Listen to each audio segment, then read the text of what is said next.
Mind Your Business is brought to you by TriTech Office Equipment, an exclusive authorized Rico dealer and leader in office automation for over 30 years in the metro area.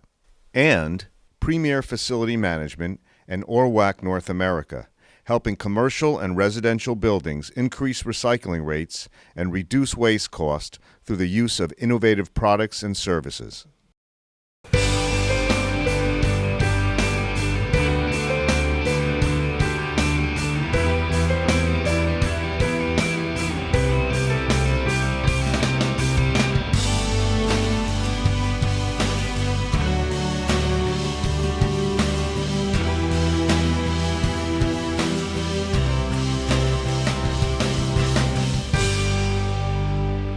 Welcome to Mind Your Business. I'm Barry Farber, and this show is going to get into the minds of individuals and businesses of how they operate, and we have something quite unique today. We're going to take a look at fire alarm, closed circuit TV, all different things that are used in commercial business and residential to keep your home and business safe and secure. We're lucky enough to have two people here who have expertise in the industry.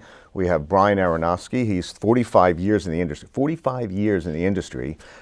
He's a vice president of New Jersey Electronic Security Association, winner of various awards, the Alarm Dealer of the Year Award, and certified instructor for the National Electronic Security Association. But more than that, we'll talk about during the show. He's also the sales manager and business development director for BH Security. And we also have, thanks for coming on, Brian. My pleasure. We also have Margaret Del Castillo, who's also 15 years in sales and operation with a lot of expertise in educating her customers and on this process, and also a lot of relationships with clients where she does a lot of detailed follow-up. She's the sales consultant and special projects account manager for BH Security. Thanks for coming on, Margaret.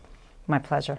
So, what are we going to talk about? Well, what I'd like to get into first, and I'll start with Brian, is that we have this model here, in case you're wondering. It's kind of a thanks to Stephen Schwartz Architects, but I wanted to kind of look at this as a way for you to explain what are some of the capabilities that BH Security does, and we can get into it that way. So in a building like this, there's a lot of things we can do. We do fire alarm work. Every commercial building has to have a fire alarm system.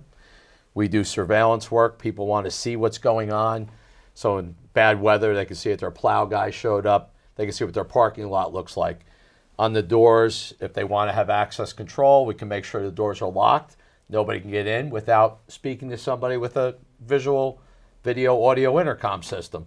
And we also do basic intrusion alarms. So when they're gone, they know something happens. So there's many things. We also, if this was a gated parking lot, we can do gate control.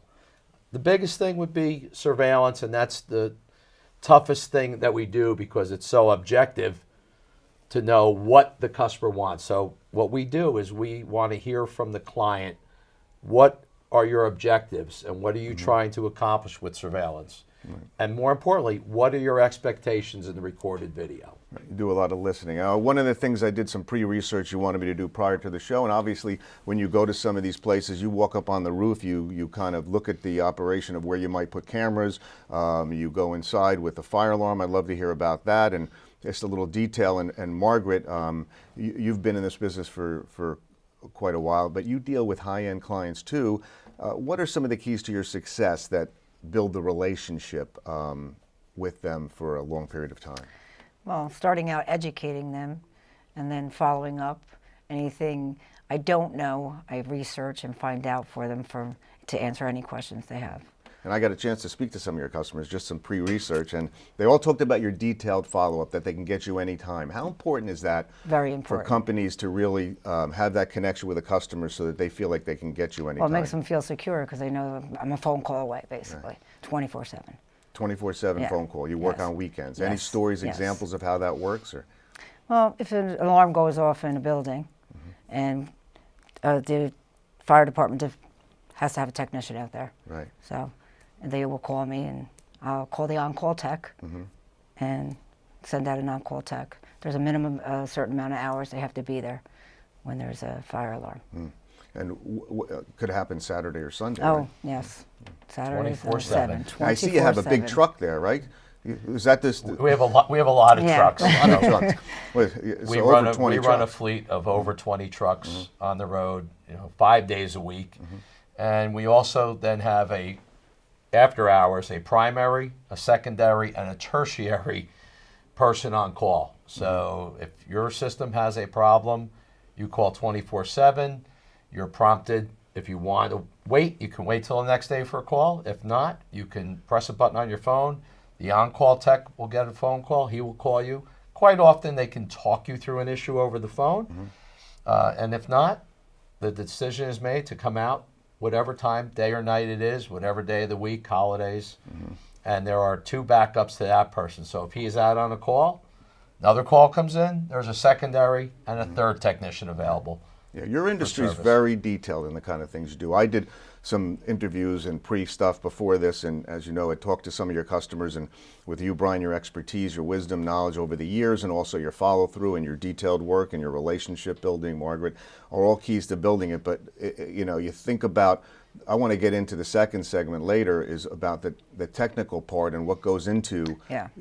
putting this whole lot of program detail. together, whether it is a CCTV or a fire alarm system. It's got to be very detailed and the kind of structure you have. But I'm curious for the viewer out there, whether you're home or business, any tips on how to keep it secure and safe that they could, benefit The from? one thing when I speak at at any gathering, if somebody asks me to talk, the one thing that doesn't benefit BH Security at all, because we're not electrical contractors, is lighting. I tell everybody, whether it's your home or your business, criminals do not want to go where they can be seen.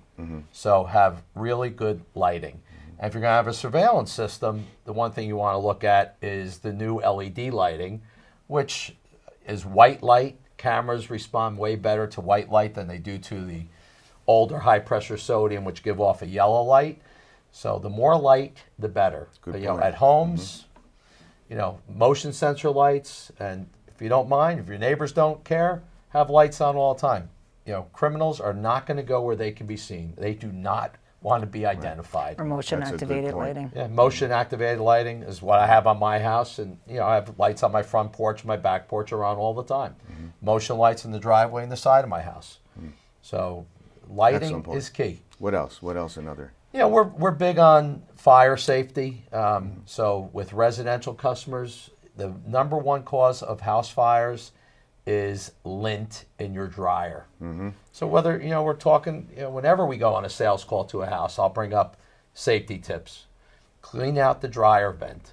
If you have battery operated smoke detectors, carbon monoxide detectors, change your batteries.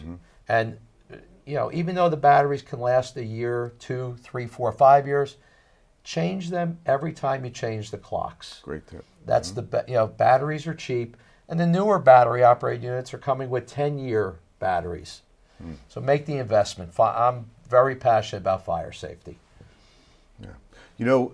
You gave that tip about cleaning the lint out to me before the show. So I went over the weekend and I cleaned out, you could see up on the screen how much lint came out of my A bird's dryer. nest. Right, a bird's nest. And then I actually started to look at the cover that was on there, and it was only installed 5 years ago, but the heat from that dryer made it so it just cracks and peeled Brittle. apart. You just touch it and it's brittle.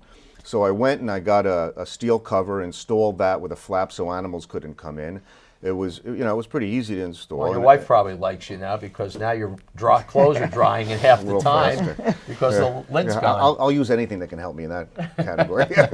But no, that's one of the best. Right away, I for the audience out there, just a great idea to help. You hear about homes Yeah. burning down just from that. Yep. I have a friend in the industry in the southern part of New Jersey who, a number of years ago, 10 years ago, had his business in his home and had a fire from his dryer and almost lost his home and his business. Fortunately, the fire department is a block away, and he had a good alarm system. But lint, the number one cause of house fires. You know, you have a very complicated business. What I mean by that is a lot of procedures in place and Yes, there people to is. take information so that there's a chain of events that happen, so everything, the communication is key. When we come back, I want to really get into that and how that works, because it's interesting. Sure. Every time I walk up to a building or a home or anything, I never look at it the same anymore after talking to you. You don't. know? You I don't. look at Neither- the cameras. neither do we. Right. You and We're always looking. it's like having a new car. You never saw the car before. All of a sudden, you get the car and you see it on the road everywhere because you're aware of it. But what are two keys, just before we go to break, of what differentiates you as a company that's key in really maintaining almost over 40 years in the business? I think the number one thing is, as far as my staff goes, the sales staff, is listening to the customer, hearing what they need, and then responding to it. And as Margaret said earlier, education is key. You know, the customer calls you, they know the reputation. We're in our 40th year in business as a family-owned and operated company. But listening to the customer and educating the customer is the number one thing, and then responding in a very timely, professional manner. Response seems to be the number one feedback a from doubt. customers when they say, "What would you Yes. like? What's the most important thing to you?" When That I quick get a reply. new customer and we ask them, you know, what led you to us, I would venture 90% of the time it's that Just my referral. former vendor isn't calling me back. Quick Or a response. referral, but yeah. I know Elliot Barry, your founder, the owner, talks a lot about that being very critical about that relationship and staying close to the customer and going out to see them and Absolutely. and not being afraid to press the flesh. A lot of times with our technology, we think sometimes it just can go through an email, but it's amazing, especially in your business, being on site, and seeing that. It makes a difference, Right. one-on-one contact. What are before we go to a break? What is one key thing that you do that makes you stand out from the rest, that you feel is important, that that you're really passionate about where you work? When my customer calls me, I call them right back. I don't allow it to wait. I see you're on the phone all the time, right? All the time. All the time. When she doesn't leave it Hey, sitting in my yeah. office, she's on it all the time. She's great at getting back to her clients. And when they need a proposal on any services, it's in time. What do you deal with problems? I mean, you don't have any problems in your business, right? Oh, no, none. No, but when you get one, Perfect. what is your mind frame? What is the frame of mind? How I'm going to fix it? Solving it. Yeah, solving it. And if I don't know it right there, then and there, I'll research and find out how to rectify the problem with a solution. And a lot of times it's not a problem. It's Yeah, could it's just be a matter of, the customer, you have Miscommunicating. something, you haven't used it in a while, and you forget, Yeah. and all of a sudden it's like, oh, how do I do that?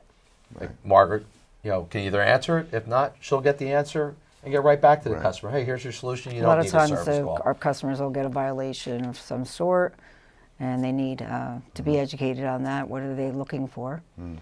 When we come back, I want to go into all the details that go into running this, so people get an awareness of how much work goes on in this, and find out what it's all about, all the different offerings you have. When we come back on Mind Your Business, don't go away. Your zip code. Just one number different, and you might have a whole other life.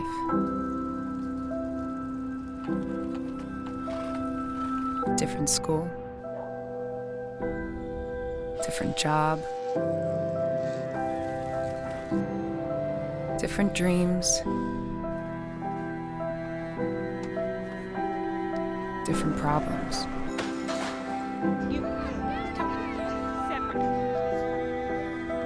In America, the zip code you're born in can determine your future. The Y works to change that, with programs and services that help everyone thrive, no matter who you are or where you're from. For a better us, support your local Y today.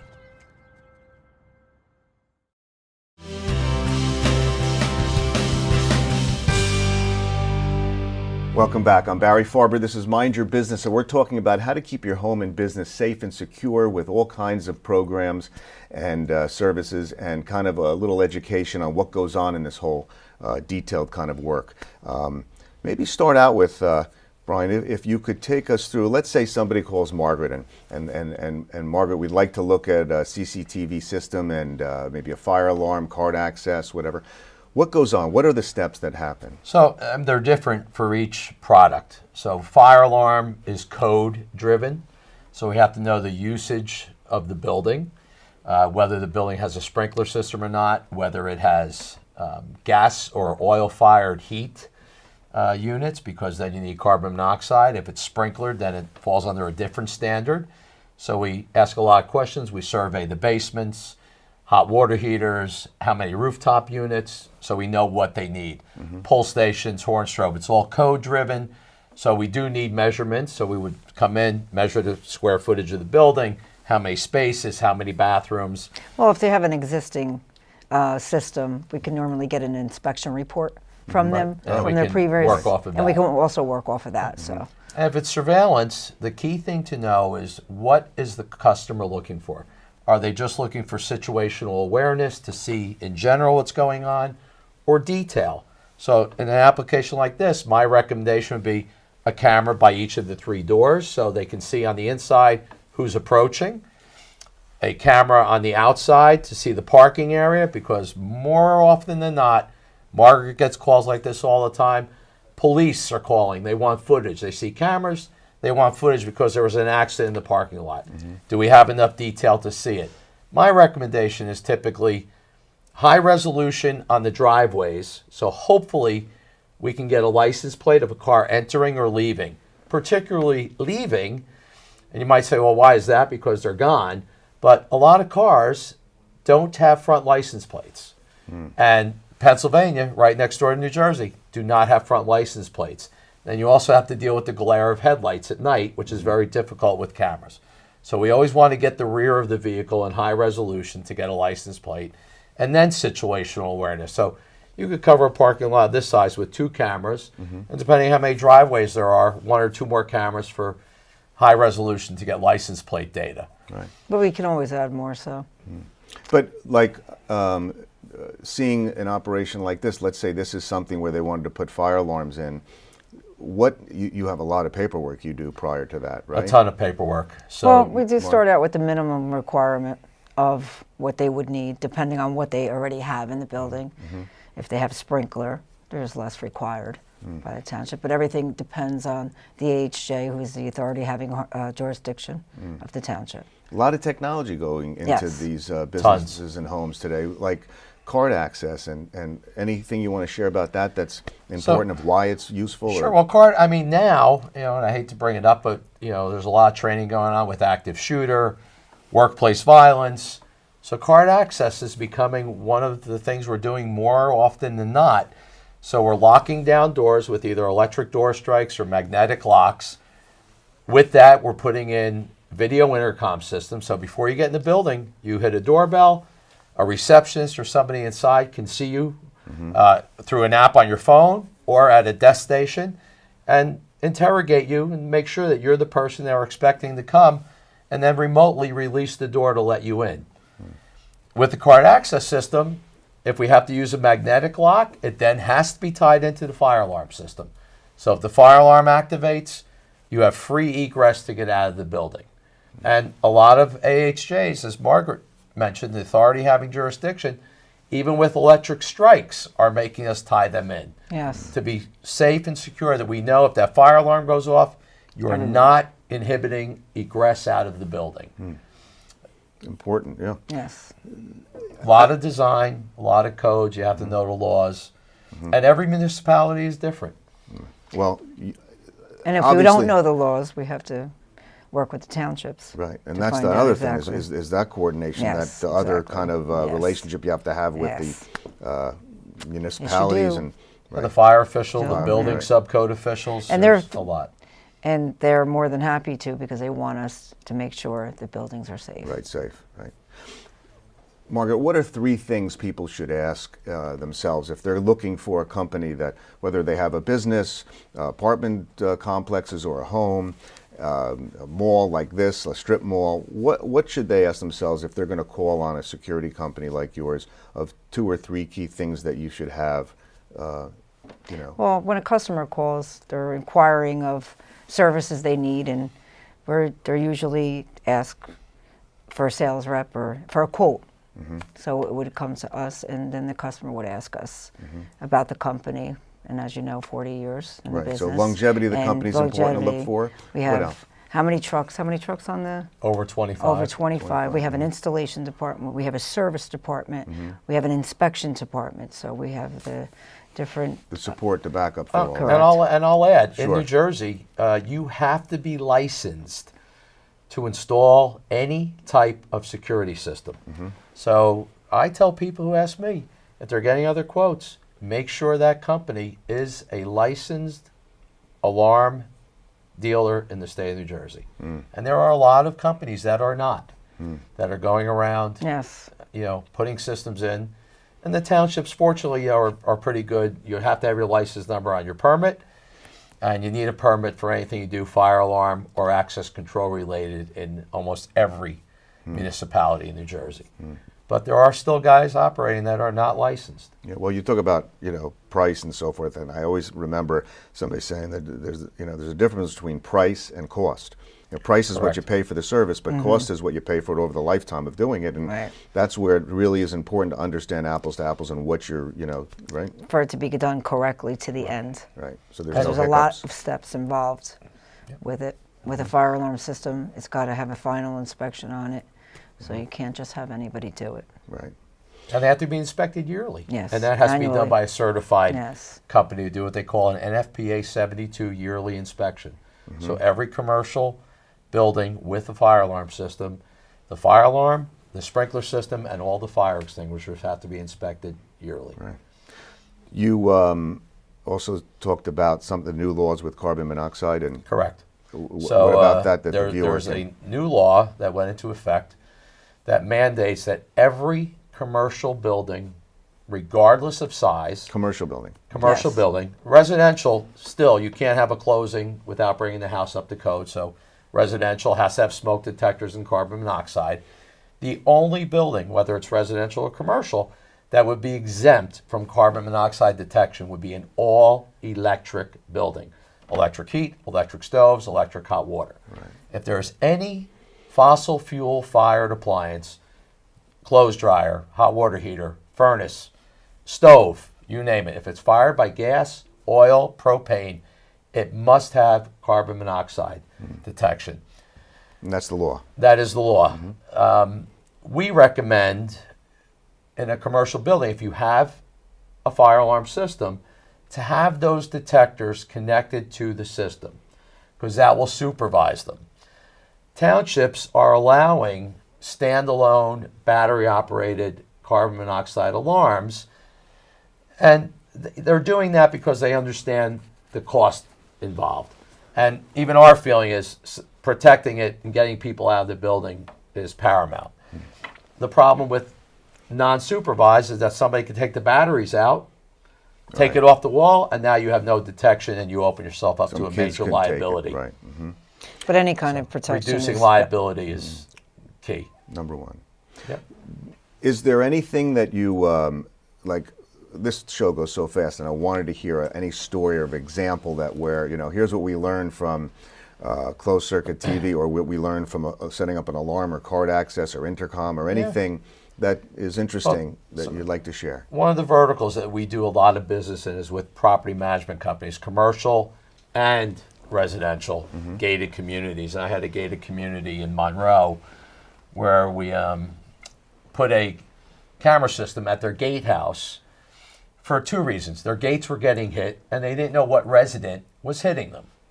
And that was their key reason to do it, to get the money back to replace the gate. And what happened was that, like the first night we put it in, the first day, a car went in the exit lanes. So this car waited at the visitor gate, which was not opening because they had nobody to call to let them in. Right. And when they saw the exit gate go up, they went in the wrong way, went down the exit road. The camera caught the license plate, and it turned out it was a realtor who was entering the property illegally to photograph a home that was for sale. Property manager went out, we got the license plate, and they filed a trespassing case against the realtor for coming on the property illegally. Yeah, so there's some value to that. A lot of value. I heard stories of some people come out and they might hit a car and they said they didn't, and then Correct. they just show them the tape. A lot of that. That's a All the lot of time. reason why our customers do actually wind up getting cameras Yeah. because of a situation like that. Yeah, I designed the system for at a valet parking area because this particular client was was getting bills for damage to cars that they claimed the valets were causing. Put a camera system in, high definition, proved that no, the dent was on your car when you got here. Yeah, exactly. So, Right. You know, sorry. No, that's that. No, sorry, you're not getting paid. Your claim is fraudulent.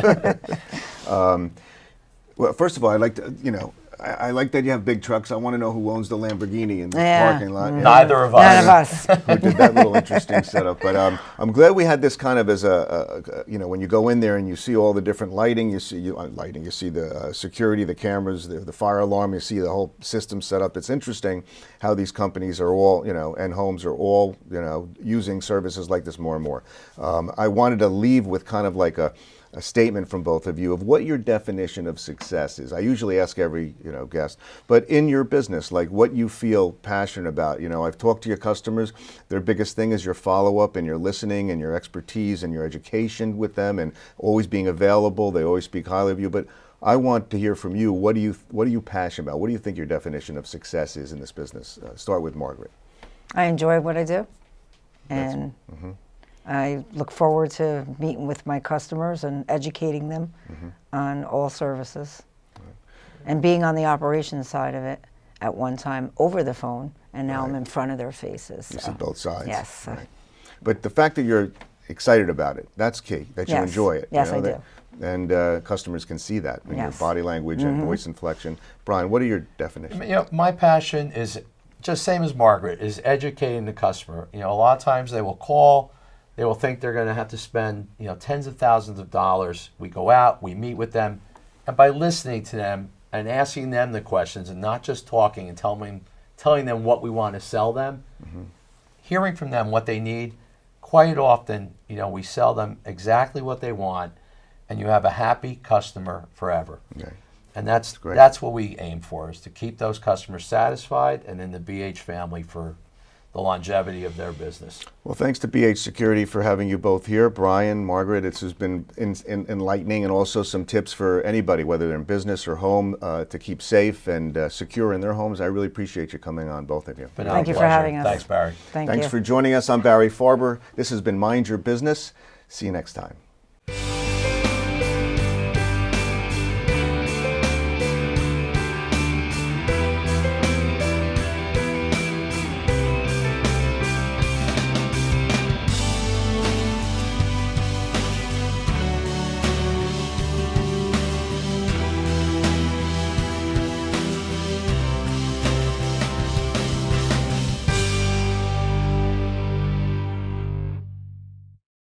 Mind Your Business is brought to you by Premier Facility Management and Orwac North America, helping commercial and residential buildings increase recycling rates and reduce waste cost through the use of innovative products and services. And TriTech Office Equipment, an exclusive authorized RICO dealer and leader in office automation for over 30 years in the metro area.